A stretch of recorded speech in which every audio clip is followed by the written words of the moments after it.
We really do not have a full picture of just how far these satanic psychopaths have gone in their mission to merge human beings with AI and change what it means to be human. I mean, this is so much further than we could have ever imagined. But Karen Kingston is coming on today with us to expose all of this. She's been doing amazing research into the subject of quantum physics, this quantum dot, and how this all links to 5G technology. It is an amazing segment. Amazing in the sense that the information she's bringing is crucial, and amazing in the sense that it is unbelievable what these people have achieved. Karen will be on with us in just one moment. But first, Karen Kingston, thank you so much for joining us today. We always appreciate your time and all of your work.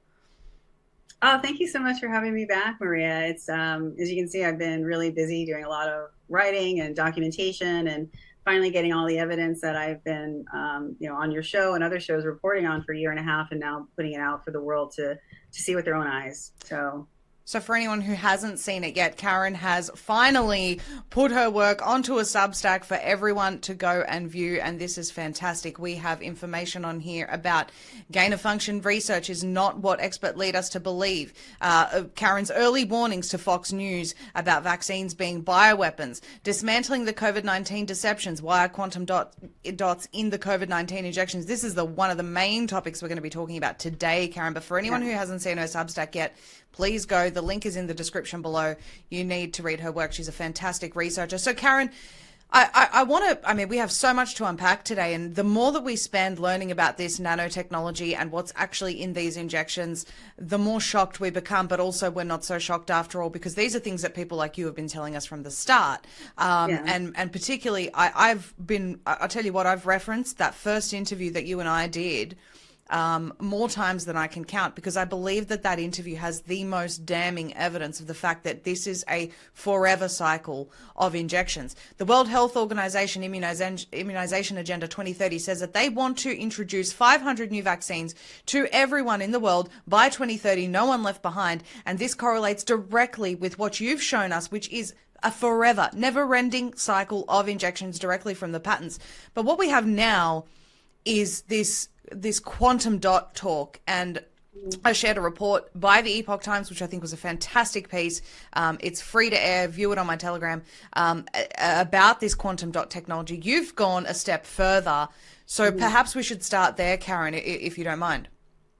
Yeah, we'll go through the evidence. I think what's important for people to know, though, is there's this concept that their mRNA gain-of-function viruses are infectious, that SARS-CoV-2 was infectious, and it never was. It has to be merged with nanotechnology for it to actually do any kind of harm to the human body. So I do want to go over a couple of those slides to understand how we got to how the researchers, which would be Barrick and Fauci and EcoHealth Alliance, and all these globalists, how they got to the point where they merged how they learned God's sequence in creating life, and how then they merged it with this demonic AI technology. And quantum dot literally operates in the quantum field. I mean, in my opinion, it is actually a demonic field. So, but we'll go back a little bit, and we'll start from the mRNA, and then go into the quantum dot and the lipid nanoparticle technology. Sure.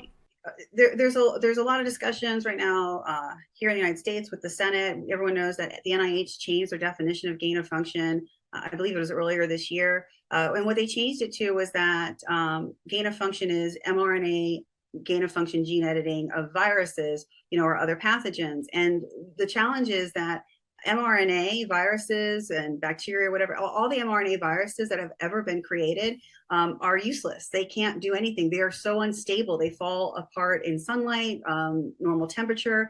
They had problems even doing them in vitro testing. So even in Petri cells, they couldn't use the mRNA because it's that unstable. So I just want to show you some other mRNA experts, what they have to say. So this is Frank DeRosa. He's the chief technology officer, the head of vaccinology, and the head of mRNA at Sanofi, which is the world's largest vaccine company. And he says, look, people used to say that if you look at mRNA wrong, it would fall apart. It really was an unstable molecule, and it needed the nanotech to become this bioweapon.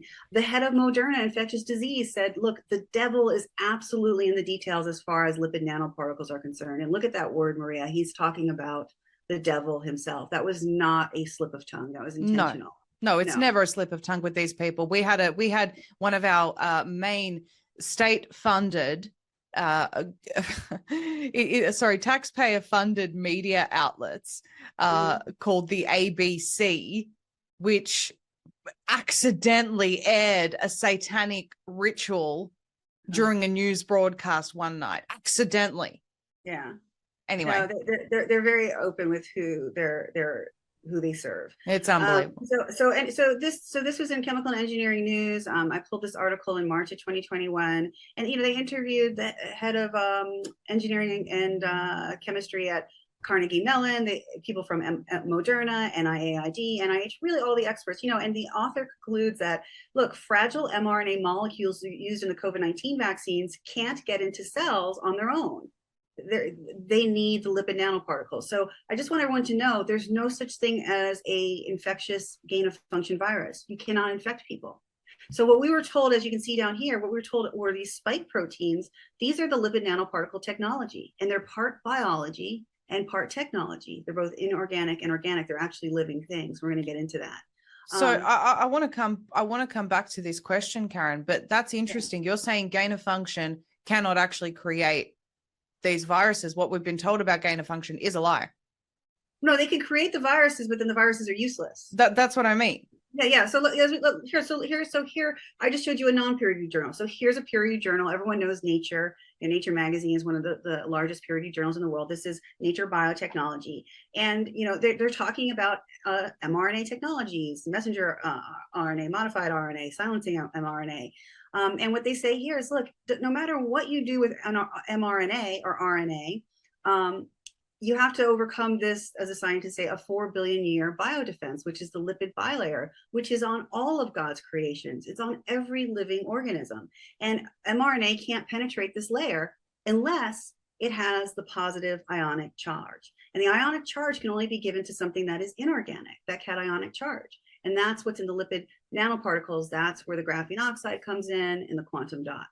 So in order to penetrate God's perfect creation and defense mechanism, the scientists, the masters of evil, whatever you want to call them, they had to create a delivery for the gene editing technology. And that is the lipid nanoparticles. And it's interesting because as you go through the technology, they actually recreate cells. And we're not going to have time to go through all of it today. And there's also quantum dot. And each layer of the technology is called a corona. And so far, I've actually counted 10 coronas, so 10 crowns to then override God's most perfect creation. So the key takeaway here is no matter what they say about deadly viruses, I don't care if it's Marburg, Ebola, whatever, they're not infectious. They just aren't. We have videos of Dr. Fauci talking about this in 2015, and there's decades and decades of research. And if we want to talk specifically about SARS-CoV-2, this is Ralph Barrick's paper from 2015.